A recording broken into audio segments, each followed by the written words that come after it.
اور اپنے رب کا ذکر کرو دل میں آواز کے بغیر، اور رسول اللہ صلی اللہ علیہ وآلہ وسلم پر درود بھیجتے رہو، غافلین میں شامل نہ ہو جاؤ۔ آپ صلی اللہ علیہ وآلہ وسلم نے فرمایا، جب بندہ کہتا ہے یا رب یا رب یا رب، تو اللہ فرماتے ہیں لبیک عبدی، مانگ تجھے عطا کیا جائے۔ گھبرانا نہیں، ٹھوکر بھی ان کو لگتی ہے جن کو رب نے تھامنا ہوتا ہے۔ میں تنہائی پسند نہیں ہوں، لیکن بناوٹی رشتوں سے میرا دم گھٹتا ہے۔ خوبصورت ہونا اچھا نہیں ہے، اچھا ہونا خوبصورت ہے۔ لوگوں کی اصلیت سامنے آ جانا بھی اللہ تعالیٰ کی بہت بڑی نعمت ہے۔ صبر نے حضرت یوسف کو عزیز مصر بنایا، جبکہ توکل نے حضرت موسیٰ کو دریا پار کروایا۔ صورت کی دیوانی دنیا، من کے اندر جھانکے کون؟ دنیا کی سب سے بور چیز شریف عورت ہے۔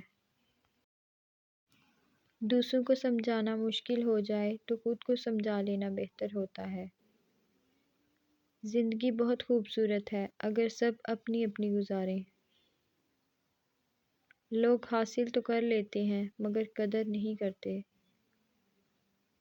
نماز، اور فجر کی نماز تو اللہ پاک سے وفا ہے۔ پسندیدہ شخص کی کمی پوری دنیا کے لوگ مل کر بھی پوری نہیں کر سکتے۔ اور میرا خدا واقف ہے میری نیت سے، میں نے کبھی کسی کا برا نہیں چاہا۔ سب سے پہلے دعا، اس کے بعد صبر، اس کے بعد یقین، پھر انشاءاللہ سب بہترین۔ آپ کا ظاہر جیسا بھی ہو، آپ کے اندر کا انسان معنی رکھتا ہے۔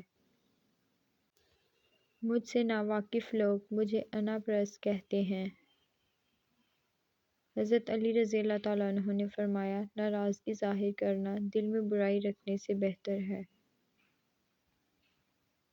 جو اللہ پر یقین رکھتے ہیں، اللہ ان کے لیے وسیلے بنا ہی دیتا ہے۔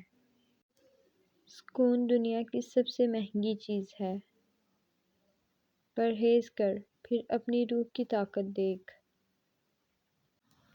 یہ زندگی آزمائشوں کا سمندر ہے، بس کہیں صبر اور کہیں شکر کی آزمائشیں ہیں۔ حالات کوئی بھی ہوں، شکر ہمیشہ شکوے سے بہتر ہے۔ الحمدللہ رب العالمین۔